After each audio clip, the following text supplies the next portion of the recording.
Olá, eu sou Felipe Recondo e este é o Sem Precedentes, o podcast do Jota, em que nós discutimos o Supremo e a Constituição. No episódio desta semana, evidentemente, nós vamos falar sobre, primeiro, o assunto que domina a semana e vai dominar os próximos meses, que é a operação da Polícia Federal, que agora atinge diretamente o ex-presidente Jair Bolsonaro, e também vamos falar das decisões do ministro Toffoli sobre acordos de leniência. Mas nós vamos começar, evidentemente, com as investigações que escalaram bastante sobre o 8 de janeiro e a tentativa de golpe de Estado. No episódio anterior aqui do Sem Precedentes, primeiro episódio do ano, a gente já havia mencionado, né, gente, que essas investigações escalariam muito rapidamente neste ano e que provavelmente, agora a gente pode dizer, nós vamos chegar ao final de 2024 com uma denúncia oferecida contra o presidente Jair Bolsonaro e contra militares que estavam ao seu lado e seus principais assessores, por envolvimento no que agora está descrito, com fatos, inclusive, trazidos pela Polícia Federal, como uma tentativa de organização de um golpe de Estado. Vamos ver como é que isso se liga ao 8 de janeiro, as investigações do 8 de janeiro e a depredação dos prédios públicos naquele dia 8 de janeiro de 23. E vamos falar também dos próximos passos dessa investigação e se a decisão do ministro Alexandre de Moraes deixa algumas lacunas. Depois, vamos falar sobre a decisão do Toffoli e os acordos de leniência, já fazendo aqui, eu faço aqui a minha aposta de que essa decisão vai acabar sendo revertida em breve. Aqui comigo não está o time completo do Sem Precedentes, Juliana Cesário Alvim hoje nos desfalca, mas estão aqui comigo Tomás Pereira e Diego Werneck. Diego, eu vou começar com você, porque no episódio anterior do Sem Precedentes, nós falávamos sobre aquelas medidas de busca e apreensão contra pessoas envolvidas no que se chamou de a existência de uma ABIN paralela. E nós fizemos algumas ressalvas, né? A gente sentia falta de algumas descrições de fatos e a gente ouviu muita gente discutindo isso quando essa operação foi deflagrada. Me parece esse caso de agora muito diferente, né? Se a gente tinha uma escassez de fatos descritos, né? A gente não está dizendo que os fatos não existiram, mas se a gente sentiu falta de descrição dos fatos, nesse caso de agora, me parece que nós temos fatos suficientes. Tua opinião vai por aí também? Felipe, acho que tem fatos novos nessas decisões de ontem, nessas informações que foram reveladas com essa decisão autorizando as medidas de busca e apreensão e outras no dia de ontem. Tem novidades, sim. O que é importante, porque acho que tem tanta coisa pública dessas pessoas envolvidas, né? Tem tantas coisas que foram ditas que já seriam muito problemáticas da parte do presidente Bolsonaro e de várias pessoas do seu entorno com relação ao processo eleitoral, que a gente pode se perguntar, né, o que estaria ocorrendo, então, que não era público, já que muitas intenções, muitas vezes, eram colocadas com tanta clareza em lives do presidente e mensagens públicas de pessoas do seu círculo. Mas o que me parece que é algo que eu não tinha visto ainda e que encontrei nessas decisões. Tem uma série de mensagens que mostram uma organização para vários fins concatenados ao longo do tempo, né, ao longo de meses que antecederam as eleições, para tentar produzir um resultado que é difícil não interpretar como uma virada de mesa, um golpe de Estado, no sentido de impedir que o resultado das eleições fosse cumprido, caso o eleito fosse o presidente Lula. Então, o que parece, por exemplo? A gente vê mensagens que mostram mobilização dentro das Forças Armadas, né, de militares ligados ali em torno do governo Bolsonaro, para mobilizar colegas com comando de tropa para embarcar nessa aventura. Também vemos mensagens também em que eles criticam, né, e encorajam a disseminação de ataques e de desinformação contra esses militares que não estavam embarcando nessas propostas. Então, acho que isso é diferente, por exemplo, o livro do Felipe Recondo, com o Luiz Weber, já contava, né, que havia ocorrido uma sondagem, né, algum tipo de sondagem com relação aos comandantes das Forças Armadas, dizendo, e aí, vocês topam uma ruptura? E agora tem mensagens que mostram isso se desenvolvendo ao longo do tempo, né? Como é que isso foi, de fato, acontecendo. Não Diego, mostra tudo. Sim, diga lá. deixa eu mencionar até isso que a gente estava falando aqui antes de começarmos, né, a gravar, que quando a gente estava escrevendo o livro e apurando, o Weber e eu, a gente sabia que houve sondagens, né? A gente teve que fechar o livro em março, final de março de 2023. Então, muita coisa a gente teve que parar de apurar naquele momento. A gente sabia que novembro e dezembro, e as pessoas vão lembrar do silêncio que havia dentro do Palácio da Alvorada, várias reuniões acontecendo, etc., e ninguém sabia o que estava acontecendo, a gente também, obviamente, não ia conseguir tirar essas informações das pessoas. Elas aparecem agora graças, em parte, à delação do Mauro Cid e a documentos que essas pessoas deixaram produzidos, né? Esses dados estão aí, as trocas de mensagens também. Então, a gente sabia que houve essa sondagem, nós descrevemos que o Exército, o comando das Forças Armadas, o comando do Exército, não topou qualquer coisa nesse sentido, mas agora a gente vai vendo a descrição, né? Graças a essa troca de mensagens, a delação do Mauro Cid, aí sim a gente vai vendo a descrição muito clara do que aconteceu naquele novembro e dezembro, especialmente, e também um pouco antes, né? Quando, por exemplo, Augusto Heleno, em julho, se não me engano, fala em virada de mesa necessária, e o presidente Sim. também falando sobre isso. E o que eu acho que todas essas novidades apontam, se a gente for colocar numa chave maior? Uma coisa que é dita mas intenção não é problema, né? Você ventilar numa reunião que você gostaria, né, de virar a mesa e de romper com a institucionalidade, aplicando um golpe de Estado, isso em si não é problema. A questão é que tem muito mais do que isso, né? Foi uma coisa que incluiu diversos atos coordenados com políticos, com empresários, embora isso não esteja tão tematizado nessas decisões de ontem, mas aparece. Por enquanto. Por enquanto, mas essa de ontem, né, menciona-se, mas não é de fato o que está mais documentado aqui. Acho que o que está muito mais documentado aqui é a relação com as Forças Armadas, né? Esse processo dentro das Forças Armadas de tentar angariar esse apoio. Apoio para quê? O que era a virada de mesa? O que era isso que eles diziam? Tem que ser antes das eleições. Se não for agora, depois vai ser muito mais difícil. Era o quê? Era montar um site com críticas ao processo eleitoral? Evidentemente que é uma ruptura institucional que estava sendo discutida ali. E mostra isso sendo construído ao longo do tempo.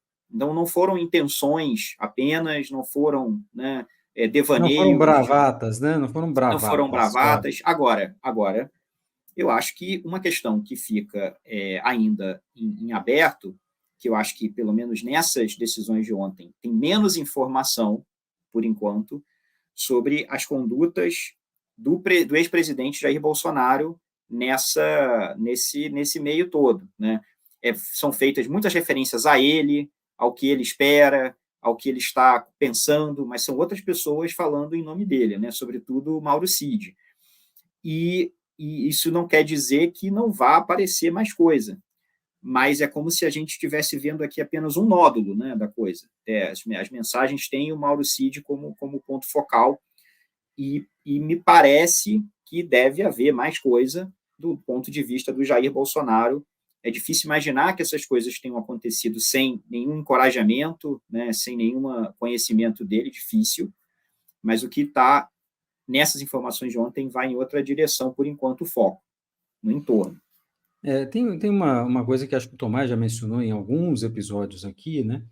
Que é o fato de você só pode punir a tentativa objetiva do golpe, e se ele der certo, como é que você pune depois, né? Você não vai punir. Nesse caso, a gente vê toda uma preparação, toda uma organização, fala-se de dinheiro, inclusive, fala-se de movimentação de tropa, fica à vontade, tá, Diego? E dentro do Palácio da Alvorada, não é num lugar distante da presidência da República, sem a presença, é com o ajudante de ordens que estava a todo momento com o Bolsonaro, e essas pessoas, é só a gente buscar ou mesmo as informações dos jornais da época, ou a agenda oficial, que não tinha lá muita coisa, mas os comandantes iam para o Alvorada. O que era isso? O que estava acontecendo? A gente está vendo agora com um pouco mais de clareza, né? Mas eu entendo que você disse que em algum momento vai precisar objetivamente da digital. Sim. Eu acho que o Mauro Cid traz uma que a gente mencionou no ano passado, inclusive. Estou me lembrando que em agosto do ano passado a gente falou disso, e eu fui buscar essa informação. Quando Mauro Cid diz que Felipe Martins colocou na mão do presidente Bolsonaro a minuta do golpe e o presidente, inclusive isso não está na decisão, mas eu sei que o presidente a lápis fez algumas alterações e pediu para devolver, isso é participação, evidentemente, nas tratativas desse assunto. Se a minuta do golpe é algo importante para isso, ele está envolvido, agora tem a descrição muito objetiva, né, desse e é importante, fato. Felipe, pensar que essas coisas vão se somando, né? Alguém poderia, já se foi objetado, uma minuta na mesa de alguém com rabiscos não é em si a tentativa. Concordo, a questão é que não é só isso. Esse ponto que você mencionou, somado a todas as outras coisas que foram publicamente ditas e informações como as que são reveladas aqui, me parece mostrar um envolvimento do ex-presidente nessa organização. Eu só estava destacando que o tipo de novidade que tem aqui me parece que vai um pouco em outra direção, é mais no entorno dele, né, em quem estava operando isso. Agora, eu só pontuaria uma última coisa também, Felipe, que para deixar bem claro aqui, é possível você estar convencido de que havia, ao longo do tempo, uma organização com distribuição de tarefas, com planejamento, né, com troca de informações constante, com adoção de códigos e de modos de operação que sugerem que sabiam que aquilo era ilegal, né, que aquilo não poderia ser publicamente conhecido, mas daí você dizer esse é o crime A ou B é outra coisa. Eu acho que o que aconteceu ali não é penalmente irrelevante. Me parece que tem várias coisas acontecendo ali que poderiam, por exemplo, ser associação criminosa, né, independentemente de serem crimes mais graves. Mas é claro que a tarefa do Supremo é individualizar as condutas com relação a crimes que têm tipos, às vezes, mais específicos, como o de tentativa de abolição do Estado Democrático de Direito, né, que exige tentativa mediante violência, grave ameaça. Então, essas coisas é que têm que ser encaixadas nos elementos que vão aparecendo. Vamos voltar a isso, mas queria trazer também Tomás, para identificar também, Tomás, o que nós temos de novo nisso daí, que projeções que dá para fazer em cima dessa nova fase da investigação. Eu acho que eu concordo com o Diego. Acho que a parte mais interessante de ler a decisão, né, e algumas pessoas falaram sobre isso, né, uma decisão muito longa, 138 páginas, se não me engano, algo em torno disso, é a descrição dos fatos. E boa parte dela é isso mesmo, né? E nessa organização em núcleos, eu acho que fica muito claro mais ou menos como estava funcionando e sendo estruturadas as relações. Claro que agora a gente vai ter mais buscas e apreensões, pode ter mais documentos, pode ter mais comprovações, mas eu acho que dá para a gente entender mais ou menos como estavam sendo essas conversas, né? Como você falou, eu acho que muito mais do que sei lá, acho que às vezes é como se fosse algo em abstrato, que as pessoas imaginassem se vai ter ou não vai ter. Será que o exército, uma coisa assim, como as pessoas falavam na época, né? Será que o exército embarca? O exército não embarca? Uma coisa em abstrato, né? O exército como essa entidade abstrata. A gente vê que tinha conversa individualizada, com certos comandantes, com alguns comandantes, não com outros, pressionando, frustração com o comportamento de alguns não embarcarem. Então, eu acho que você tem isso mapeado de uma maneira interessante. Eu diria mais que isso. Eu acho que, lendo essa decisão, que reproduz muito do que está, né, foi apurado pela Polícia Federal, e com quem o PGR, basicamente, né, tem a parecer do PGR sobre esse pedido, que basicamente concorda com tudo e defere, eu imagino que já dê para a gente imaginar, pelo menos na descrição dos fatos, o que seria uma futura denúncia, né? Me parece que, claro que podem ter mais coisas com essas buscas que aconteceram agora, com eventuais delações de outras pessoas, pode ser que isso se amplie, mas é muito provável que muita coisa não mais do que se ampliar seja só reforçado. Você tem, sei lá, algumas provas de A e você passa a ter mais provas de que A aconteceu mesmo, então talvez isso se amplie, se aprofunde mais do que se amplie. E isso mapeia mais ou menos, eu acho, o que dá para a gente esperar, né, em relação a isso, né, como estava funcionando, e eu acho que isso é interessante, acho que todo mundo deveria ler, inclusive, para entender mais ou menos como que isso funcionava, como que isso não funcionava. Acho que é um papel importante da imprensa também, imaginando que não é todo mundo que vai ler, mapear e apresentar esse mapa para as pessoas entenderem mais ou menos como que isso está descrito. Onde que eu acho que dá para a gente discutir, né, onde vai ter discussão, onde os advogados vão discutir, vão ser as questões específicas das medidas tomadas. Eu acho que as buscas e apreensão não tem muito como discutir.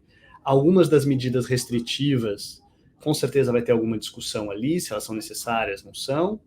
Algumas são mais, digamos assim, mais comuns e triviais, como entregar passaporte, outras têm a ver mais com certas restrições que eu acho que vão ser questionadas. E a própria questão da prisão preventiva, isso que eu imagino que as pessoas talvez discutam mais, se é necessária uma prisão preventiva ou não nesse momento, uma prisão cautelar nesse momento, considerando que os fatos aconteceram há tanto tempo, considerando que, né, as pessoas, muitas delas não estão mais nos seus cargos, as pessoas que estavam no poder especificamente, né, no governo, não estão mais no governo. Então eu acho que esse tipo de discussão vai ser feita pelos advogados. Acho que se tem alguma coisa que a decisão não tem muito, é uma discussão específica da conexão entre essa parte muito detalhada da discussão dos fatos, quando você chega exatamente na determinação da ordem de prisão, né?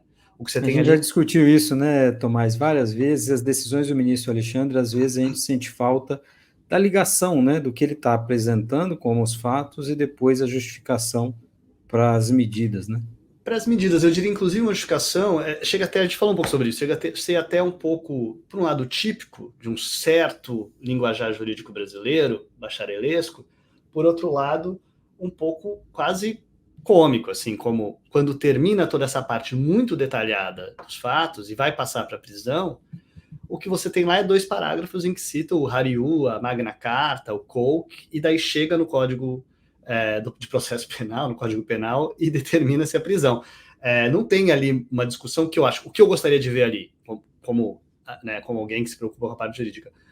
Poxa, a jurisprudência do Supremo sobre prisão cautelar, né, a presença específica ou não dos requisitos ali, isso é afirmado de uma maneira muito ampla. Também não acho que enfim, não estou dizendo que não desce para fazer isso nesse caso, talvez desce, mas acho que chama a atenção que isso não é feito, né? Não tem uma preocupação muito grande com essa parte da decisão.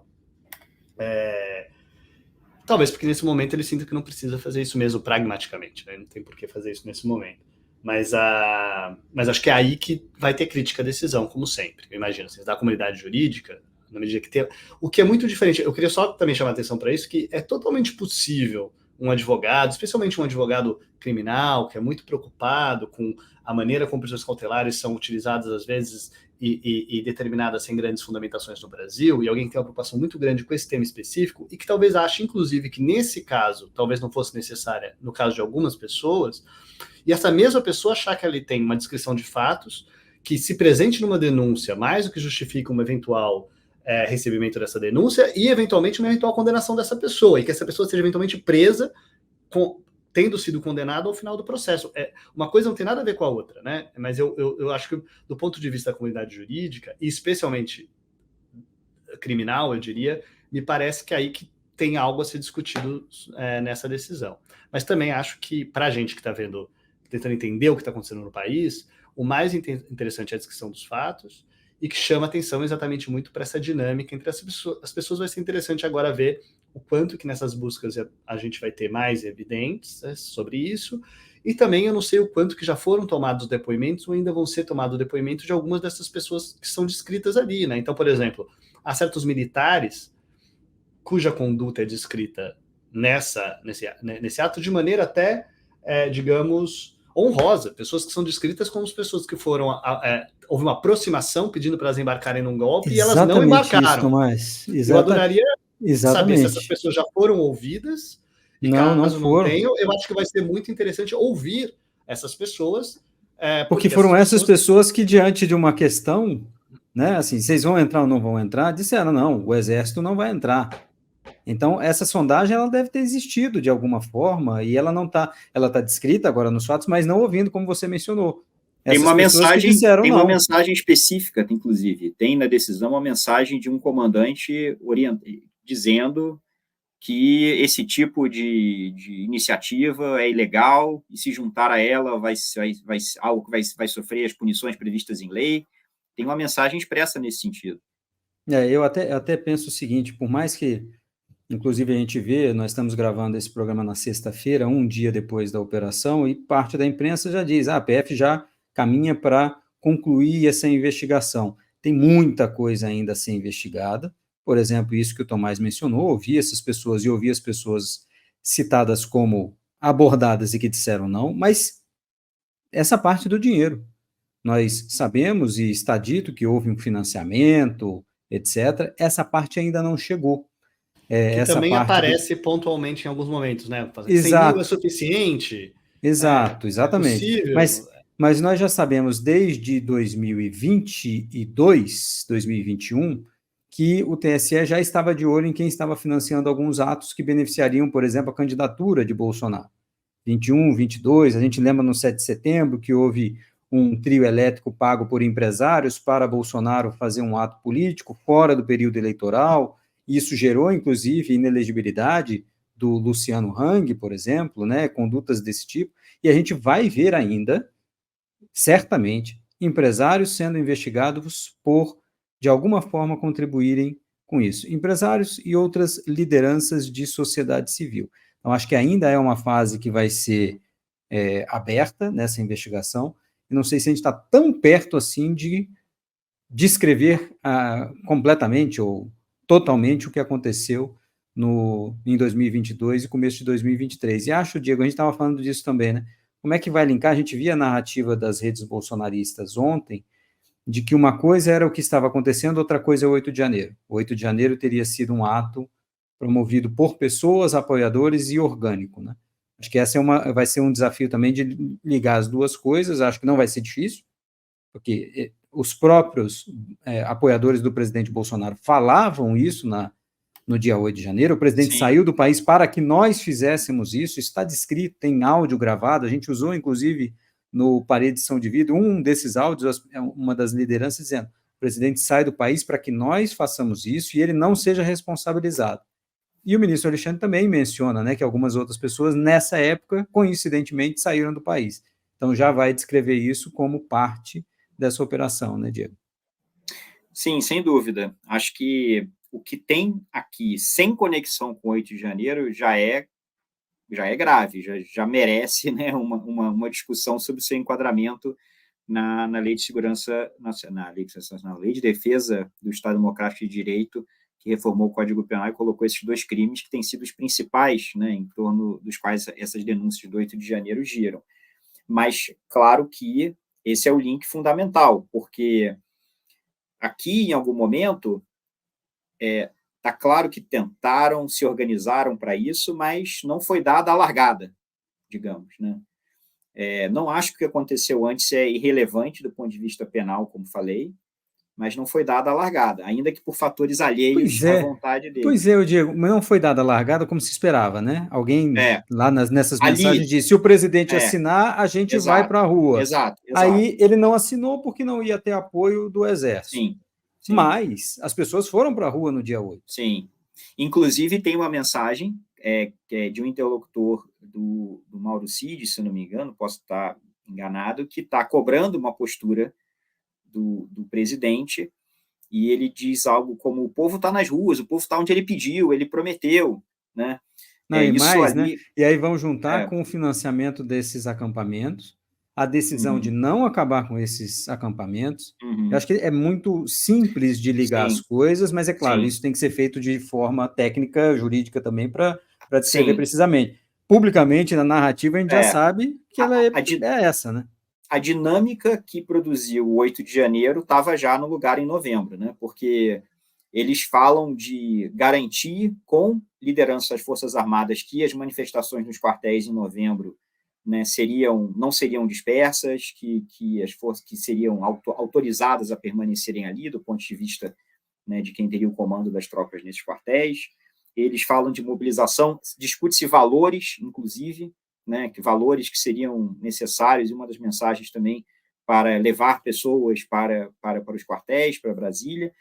Então, acho que tem uma continuidade que se desenha aí, né? Mas, sem dúvida, a gente ainda vai ter mais informações sobre isso.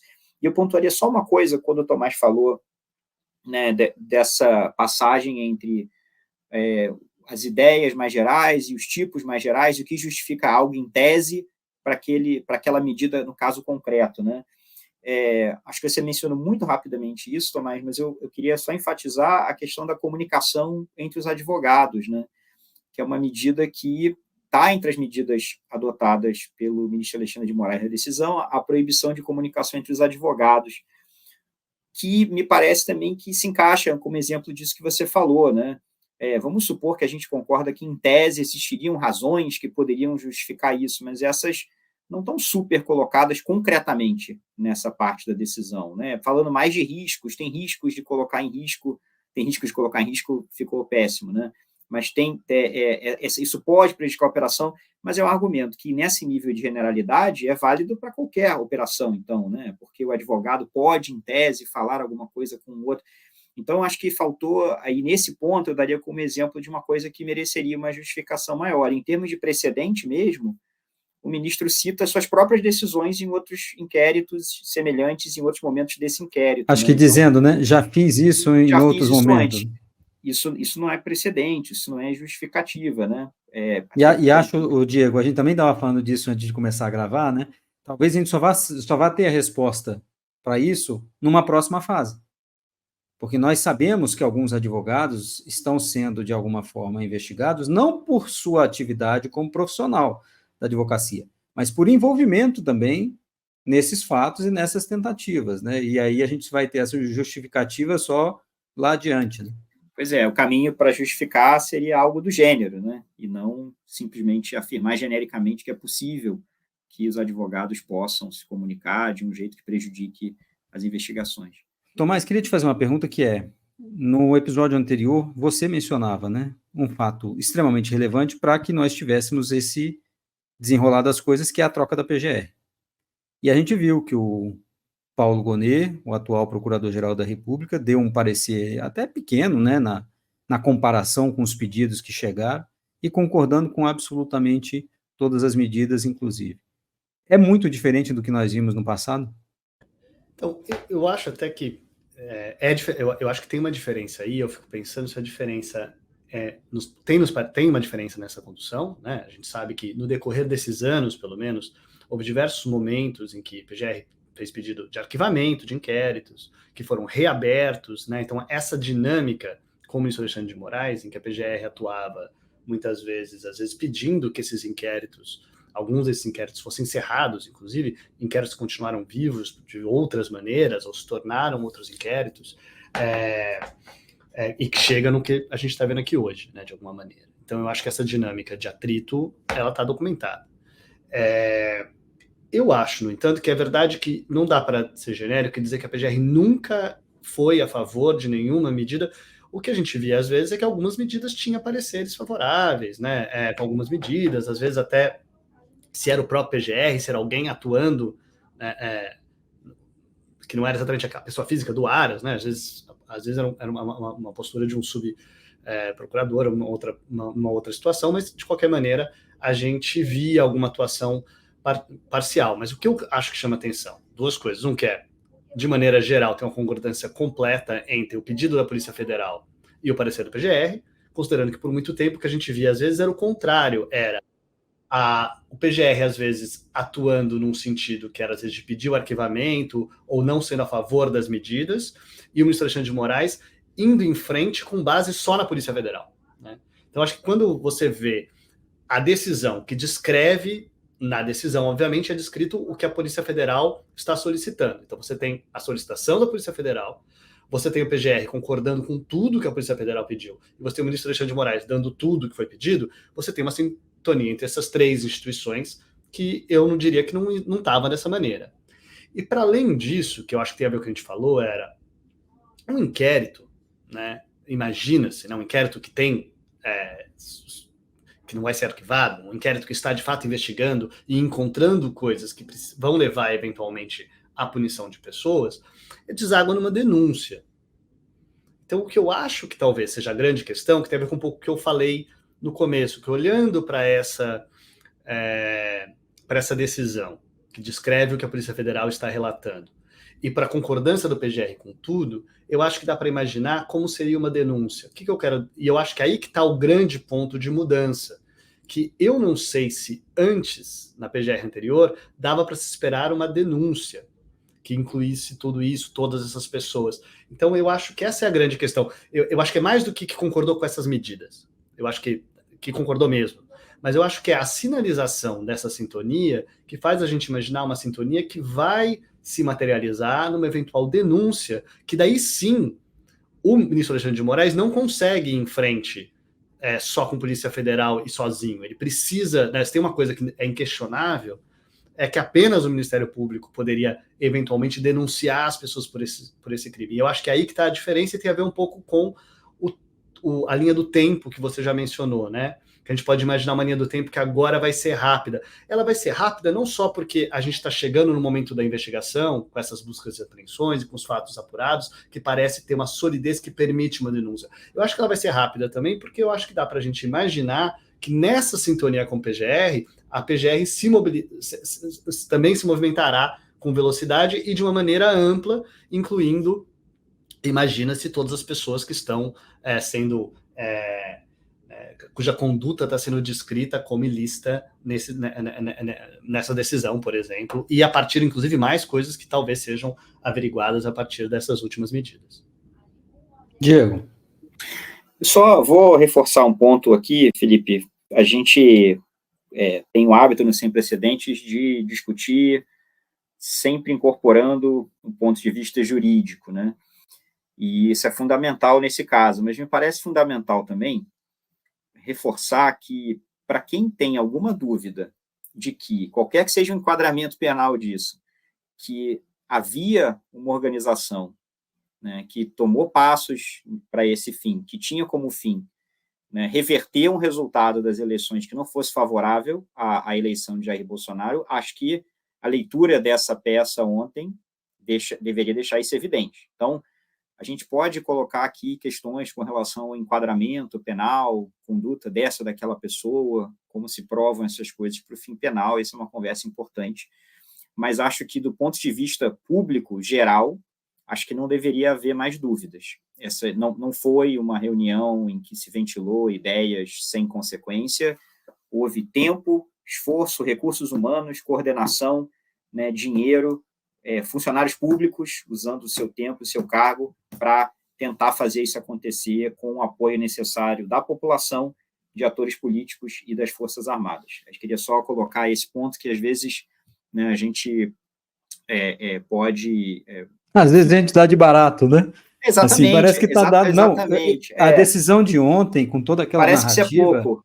Não, eu vou dizer o seguinte, eu encaminhei Conversei com muita gente ontem, inclusive no Supremo, né?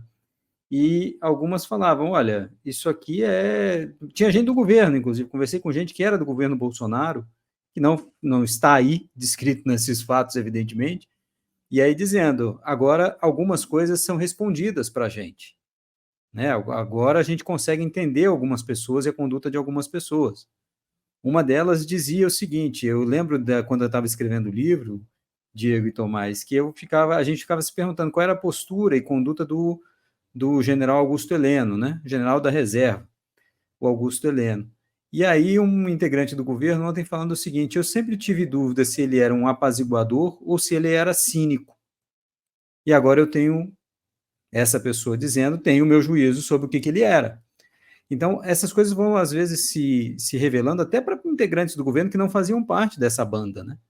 Então, acho que essa narrativa de ontem, o que descrito ontem, é muito, muito revelador de tudo que aconteceu. Acho que as engrenagens estão aí, faltam, claro, construir pontes entre esses fatos para que haja uma denúncia. Como o Tomás falou, agora temos uma PGR diferente e certamente teremos a denúncia. Lembrando, né, quando o Paulo Gonet era vice-procurador-geral eleitoral, foi ele que tomou a iniciativa de pedir a punição do presidente Bolsonaro pelaquela reunião com os embaixadores, já havendo ali conduta indevida.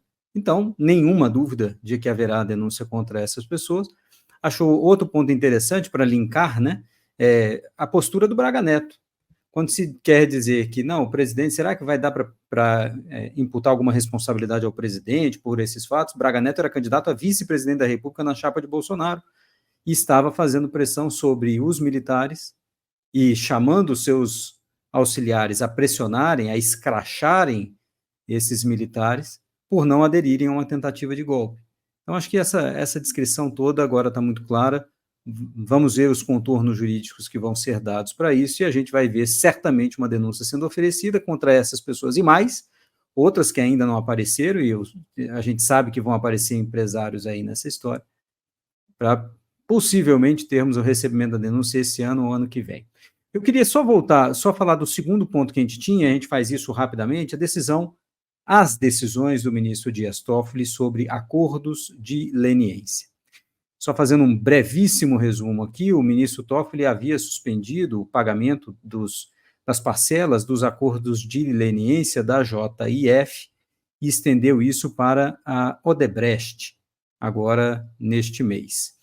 E houve já muita reação, inclusive dentro do Supremo Tribunal Federal, houve recurso da PGR contra essa decisão, porque o ministro Toffoli diz o seguinte: as investigações, o desenrolar da Lava Jato e as mensagens reveladas pela spoofing, ou como a gente descreveu na imprensa como a vaza-jato, mostrariam que esses acordos não foram feitos sem pressão indevida dos procuradores, dos investigadores. Essa é a narrativa que se faz, e o ministro Dias Toffoli suspende o pagamento dessas parcelas e dá acesso às empresas a todas essas conversas entre procuradores e juízes, e né, o juiz Sérgio Moro, para que elas, a partir daí, digam e contestem os termos desses acordos de leniência. Não dá um prazo para que isso seja feito, parece, inclusive, que é uma decisão assim, anula tudo e dá acesso aos advogados, mas sem um prazo para que ele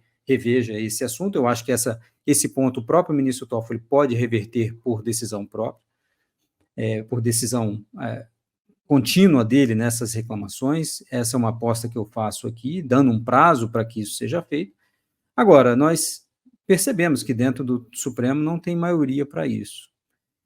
E aí o caminho que o Procurador-Geral da República seguiu foi um agravo para que a decisão do Toffoli seja submetida ao colegiado. E aí tem uma dúvida, que colegiado vai ser esse? Mas, Diego, eu queria te provocar sobre isso, porque voltamos um pouco a um assunto que muita gente tinha a ilusão de que ele seria sepultado, né? O monocratismo no Supremo. Ele não está sepultado, muito longe disso, e acho que essa decisão do ministro Toffoli revela, né? Assim, o mundo ideal seria que ele tomasse essa decisão e já submetesse ao colegiado, mas tem que ter um recurso para isso, tem que ter uma tentativa, uma dúvida sobre se ele, por si só, vai levar para a turma ou para o plenário, e isso se junta com uma outra discussão também, poderia ser ele o relator disso ou não poderia.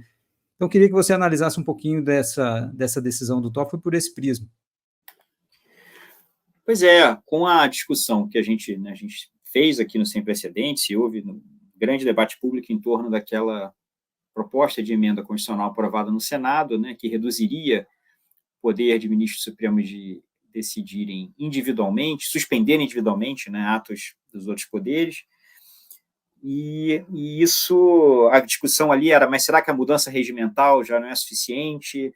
O fato é que nem aquela PEC seria suficiente. Exatamente isso que eu ia mencionar agora. Eu ia botar para dizer, mas a PEC também não pega isso. Não resolveria. Pois é, né? A PEC, a discussão era, a PEC, será que já não é demais? Uma coisa que já foi resolvida? Não. Na verdade, tem várias dimensões de decisão individual no Supremo que permanecem intocadas com a mudança regimental, permaneceriam com a PEC, e essa especificamente do ministro Toffoli, ela revela o poder de decisão individual no Supremo na sua forma mais plena, porque soma a decisão individual no mérito da liminar, né, o conceda liminar ou não, com a decisão de agenda sobre se e quando algum colegiado da instituição vai poder se pronunciar sobre o que eu fiz nesse caso. Então, isso é o Supremo raiz, isso é o poder individual no Supremo mais profundo. E me parece grave que uma decisão tão grave, né, seja tomada dessa forma individual, quando não só pelo seu conteúdo controverso, mas porque esse é um desses temas que o resto dos ministros não é só limitar o poder de ministro individual, mas é reforçar a responsabilidade coletiva do resto do tribunal em assumir uma posição sobre esse tema, né, da magnitude do que está sendo discutido, seus impactos em várias dimensões da vida pública do país. Então, acho que isso só reforça que o problema está vivo, talvez não tão bem quanto há 5 anos, sofreu baixas, né, o poder individual do ministro Supremo, mas continua com um coração batendo ainda para causar problemas nos próximos anos.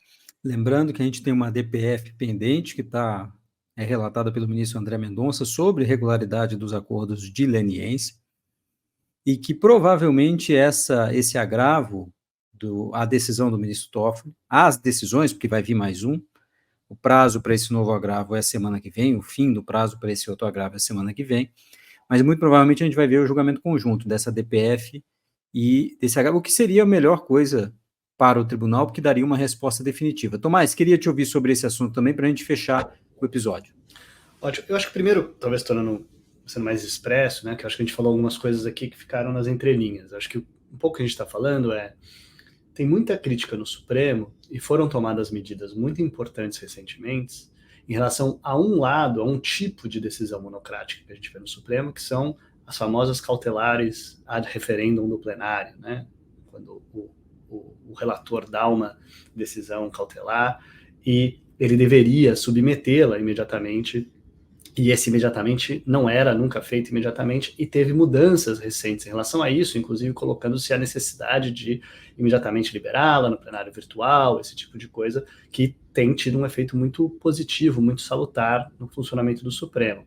Acontece que essa decisão do ministro Toffoli não é esse tipo de decisão, era uma decisão no decorrer de processo, como em inúmeros processos, juízes dão inúmeras decisões, né?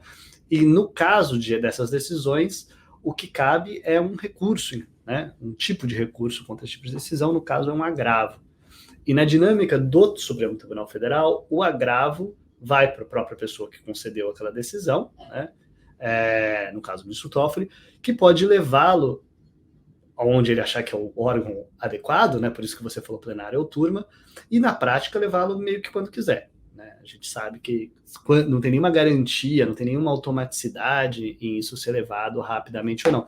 Pode ter pressão da sociedade, pressão da mídia, pressão dos outros membros da turma ou do plenário, pressão do presidente do tribunal. Tem inúmeras pessoas em cargos que podem fazer pressão, mas na prática é isso que acontece. E é essa a dinâmica que você, inclusive, descreve muito bem, Recondo, num texto no Jota que você escreveu, descrevendo isso e descrevendo, inclusive, as decisões, né, o que estava ali o que estava no pensamento, ou que foi provavelmente na cabeça do PGR, do Paulo Gonet, quando ele tomou a decisão de agravar essa decisão e pedir, inclusive, que fosse julgada no plenário, juntamente com a DPF, como você mesmo colocou.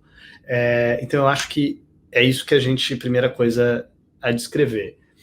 Agora, a outra coisa que eu acho que é relevante disso é isso. Eu acho que é isso que é mais relevante. É o que isso revela da dinâmica interna do tribunal e de como a gente tem gargalos que não são superados em relação a isso, né? E que também é claro que num tribunal que decide milhares de casos e que dá milhares de decisões, essas coisas são muito difíceis de serem controladas. E como Supremas, você pensa, as soluções para isso às vezes podem ser fáceis ou difíceis. Uma seria, de novo, ser automaticamente liberado, ter esse tipo de agravo também ser automaticamente liberado para a virtual, poderia ser um tipo de solução no curto prazo. Por muito tempo, qual que era a grande questão do Supremo? Que era a questão de evitar que ficasse um ministro contra o outro, né? Imagina que esse agravo fosse para um outro ministro, daí você ia ter um ministro dando num agravo uma decisão contra uma decisão monocrática do outro ministro, ou então, e esse tipo de questão o Supremo sempre tomou, e até evitou que isso acontecesse, para se preservarem uns aos outros e para se preservarem até a instituição, em certa medida. Então, isso é uma das dificuldades mesmo de um tribunal que decide tanto de casos como o Supremo decide, e casos, inclusive, que são talvez atípicos, né, para um tribunal como esse, né, um relator de tribunal superior decidindo sobre acordo de leniência, questão de fato, se teve ou não teve, digamos, isso tem a ver com as idiosincrasias do Supremo, como que ele funciona.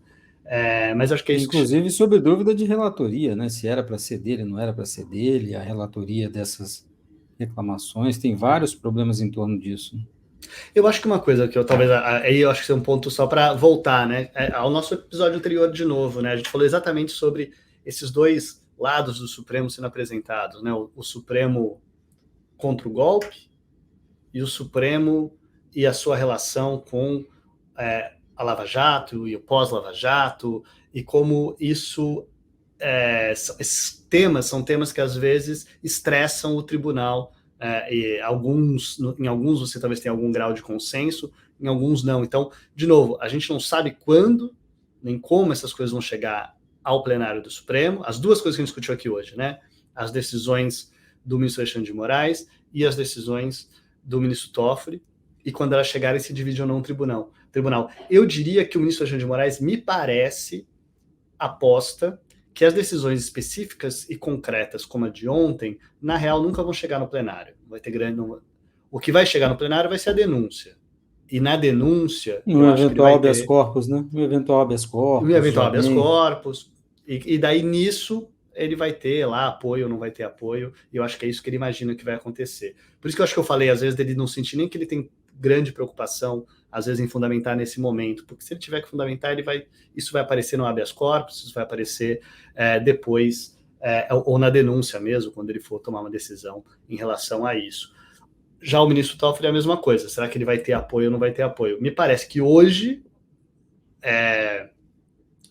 o tipo de decisão do ministro Toffoli divide o tribunal de uma maneira que a gente já viu. O ministro Alexandre de Moraes, por mais que tenham críticas pontuais e específicas a certas coisas, me parece que ele ainda está atuando dentro de um certo consenso dentro do tribunal, um consenso, inclusive, em relação ao perigo e a gravidade do golpe, desse tipo de atitude e da tentativa de golpe que foi dada, que inclusive foi contra o próprio tribunal, e inclusive que envolve os próprios ministros do tribunal. Uma coisa que a gente não mencionou é que nessa decisão aparece lá pessoas monitorando para onde que ia Alexandre de Moraes, para onde que não ia, o que ele fazia, o que ele não fazia. Isso aparece e tem um bom espaço da decisão de ontem que mostra isso sendo feito, o que coloca exatamente os próprios ministros do Supremo como sendo alvos dessas decisões. Assim como nessa minuta de golpe, né, do golpe que a gente fala, existia, pelo menos na minuta, em algumas versões dessa minuta, menções específicas à destituição específica de ministros do Supremo Tribunal Federal, notadamente... Destituição e prisão, né? E prisão. Alexandre, né? de Moraes e Gilmar Mendes. Né? Gilmar Mendes.